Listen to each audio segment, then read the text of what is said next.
Order my very quick one. I made a video here about a certain man and Ogu Mozambique. I should know when you commander Debubago or Kennedy.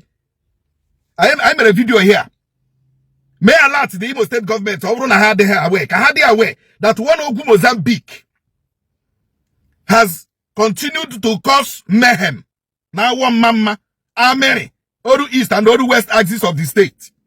We made a video here. Can Imo state government aware to call their attention so that they will call that man to order. Yagano on the mother, Yakuko on the mother, Brumo Krobia, 200,000, 500,000, over for 1 million, 2 million. We made that video here and the Imo state government was silent over it. I made further investigation. Make your investigation from DSS. Chopper now before that time. DSS reward that time. But DSS weapon like that Ogu Mozambique, you know. Police weapon like Mozambique, you know. Onye ka Ogu Mozambique na rurorwa. Ogu Mozambique na rurorwa. Onye diri oru. Onye diri oru ina aga na elu mokrobia. Awon mam mokrobia amani mokrobia around that axis. Na Gabriel 200,000, 300,000. Nka ahụ ihe akara na ahụ akara ha na maybe akara mmadụ na ahụ ya waste that particular person. Anyị ekwuo ya here. Government agba nkịtị, police agba nkịtị, DSS agba nkịtị. Ihe a na-ekwu mgbe nọ nso kwa bịa kwuo okwu protest na aga ịhụ ha we ashia. Nọ nso kwa pụọ da kwuo okwu protest na. See all the use of our one man now. Anyị pụta na ka anyị block that Onisha Owerri road na ka anyị block we can block it. It is our right to block it. No so kwaku protest na ka we share now. Block that road now about Ogu Mozambique. That is where you see most state government reacting. Bringing a press release to castigate. No so kwa. No they inciting. That is the only language in most state government inciting. Inciting. Inciting the public. But I pinpoint to the criminality of the activities of this guy.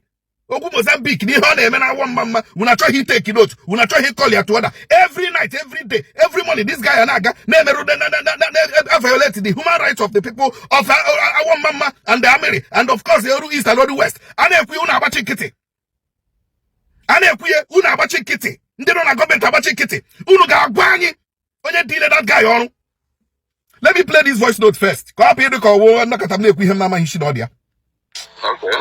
Na mwana follow gi mana Facebook mana TikTok geni and no banana online ana me follow gi sa but enwe yam na acho kan kele gi sa na ye odika help when help ai gbasara mkpa jaya mkpagbu ana akpagbu ai biko na but since anyị gbara kwucho okwu ebe last week gbasara maka nye ndị awo mama the thing continue kore na emekwe okay ebe 3 days ago nwa amadi a na-akpọ Ogu Mozambique ọ bịa hakwara na awọ mama bushiri ndị mmadụ bịa hakwa yesterday and ndị nke ahụ bushiri ile ihe ọ nọ say each person you ga-eji ebela is 150,000 naira ọ bịa hakwa yesterday ebe a na-akpọ ụmụ okwe awọ mama na community m bịa rieke ndị mmadụ again bụrụ ha lawakwa again biko nna biko ama na ị na-try right biko beti ichiri ikwu biko when they did not under one mama, she has stopped what this man about in our community.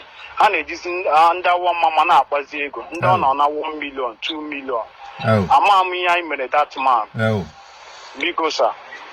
Why? Because, sir. Well, no problem, eh? Under one mama, I believe under one mama when a union. I believe in our mama when a time union. And I believe in our mama when Onyeze. Okay, here. No under one mama when a prominent men, prominent figures, Nimo State and beyond. Mandeno Bodo Ibo Mandeno. Somebody I don't know here. Terrorizing Maunu, terrorizing Punu, terrorizing Lonkurunu, terrorizing Umununu, Unabati Kitty. Unu Lotakwa get terrorized Unu, Abrukunu una de hawe. Unu Lotakwa from Ebahunu, Nebe, Unu Lota. This guy get terrorized Kunu. Marakwani Hunu mere now. Marakwani Hunu mere now. Hey, Abambu Otonogwe, Abu Botonogwe, Abu Totonogwe, I ajuza juzi, Obusogwe Kapirako. Ako kataka no be gosin dum ebendo do mado. O Kenya de kwano no le ewu amo no bre.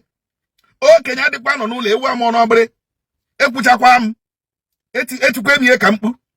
gbakwanụ nkịtị ka ogwu Mozambique were unu na-akpara afịa, were unu na-emere biznes, were unu na-emere ọchanja market na arịarịa market. Gbanụ nkịtị. One day ihe ọ na-eme now ọ ga-abanye ihe ọzọ. Gọọmenti Igbo steeti ọsọ unu oho, DSS ọsọ unu oho, polisi ọsọ unu oho, mana na nso kwakwa okwu protest now ka unu ga-apụtakwu okwu incitement. Ihe m na-eje eme ihe awụ okike kere ụwa dile m ọrụ, ma eluigwe ma elu ala anụla olu m ekwupụla m ya. Ọ gaala. Onye nwere ntị ya nụrụ.